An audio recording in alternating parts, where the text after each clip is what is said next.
बिस्मिल्लाहिर्रहमानिर्रहीम। तो आज मैं आप लोगों के लिए लेकर आई हूँ देगी हैदराबादी चना पुलाव। ये बहुत ही मज़ेदार किस्म का पुलाव बनता है। आप एक दफ़ा इसको ज़रूर ट्राई कीजिएगा। आप यकीन करें पूरे घर में जो है वो इस पुलाव की खुशबू महक जाएगी और लोग आपसे बार बार जो है वो इसको बनाने की फरमाइश करेंगे। तो वीडियो को बगैर स्किप किए जो है देखिएगा और वीडियो को स्टार्ट करते हैं।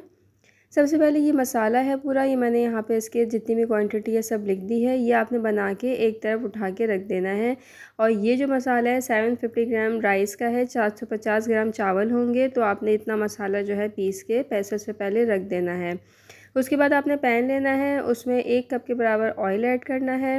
उसमें जो है वो आपने 2 मीडियम साइज़ के प्याज आपने बारीक स्लाइस करके वो ऐड करनी है।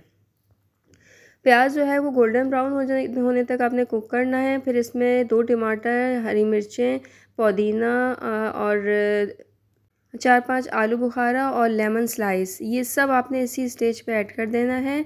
और इसके बाद आपने जो है वो 3 टेबलस्पून इमली का पल्प ज़रूर ऐड करना है। इमली का गूदा जो है वो यहाँ पर 3 टेबलस्पून के बराबर ऐड करना है। इससे पुलाव में जो खुशबू और महक आएगी ना, यकीन करें जो टेस्ट आएगा कि बस। इसके बाद आपने यहाँ पे 2 टेबलस्पून अदरक लहसुन के ऐड करने हैं। इन सब ही चीज़ों को आपने फिर तेज़ आंच पे जो है वो भूनना है। अब जो मसाला सबसे पहले हमने तैयार किया था, इतना खुशबूदार मसाला है, जैसे ही आप डालेंगे पूरे घर में महक आने लगेगी। तो यहाँ पर ये मसाला मैंने ऐड कर दिया है। इसके बाद नमक उसमें मसाले में नहीं था तो नमक ऐड किया है 2 बड़े टेबलस्पून।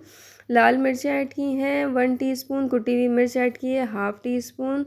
और इसके बाद जो है वो ये मसाले अपनी आप मर्ज़ी के मुताबिक भी ऐड कर सकते हैं। अगर मिर्च थोड़ी ज़्यादा खाते हैं तो थोड़ी सी ज़्यादा ऐड कर लें।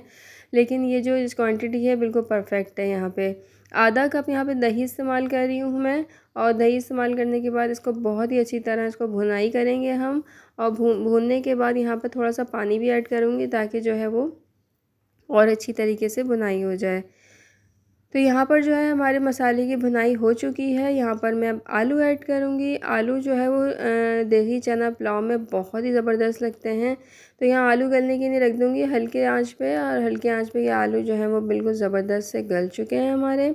और हमारी जो ग्रेवी है वो भी बहुत अच्छी सी पक गई है। तमाम चीज़ें जो हैं वो उसमें मिक्स हो गई हैं। अब यहाँ पे हम चने ऐड करेंगे इस स्टेज पे। 2 बड़ी प्याली चने ऐड किए हैं मैंने 750 ग्राम चावल में।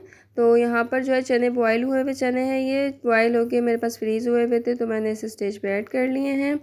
आपने क्या करना है जो है वो पहले चनों को बॉयल करके रख लेना है, उसके बाद ऐड करना है। यहाँ पर मैंने ढक दिया था थोड़ी देर के लिए। उसके बाद यहाँ पे मैंने 750 ग्राम चावल ले लिए थे, उसको भिगो के रख दिया था। और यहाँ पे चावल जो है वो मैंने ऐड कर दिए हैं। इसके बाद थोड़ा सा पानी ऐड कर दें। ये पानी आपने इतना ऐड करना है कि चावल जो है वो कवर हो जाए बस। इसके अलावा ज़्यादा ऐड नहीं करना, वरना चावल जो है वो बिल्कुल ही नरम से बनेंगे।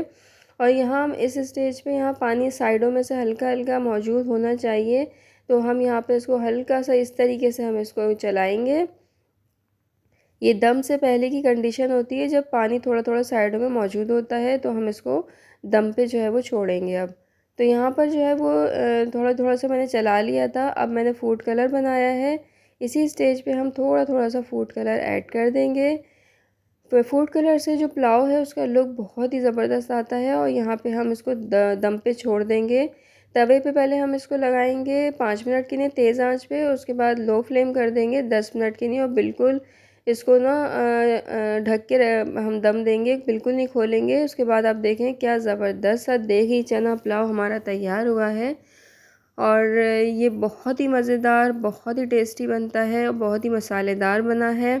आप एक दफ़ा इसको ज़रूर घर में ट्राई कीजिएगा और मुझे फ़ीडबैक ज़रूर दीजिएगा कि आपको ये हैदराबादी देगी चना पुलाव कैसे लगा। नेक्स्ट रेसिपी में इंशाल्लाह मिलते हैं। जब तक अपना ख्याल रखिएगा। अल्लाह हाफ़िज़।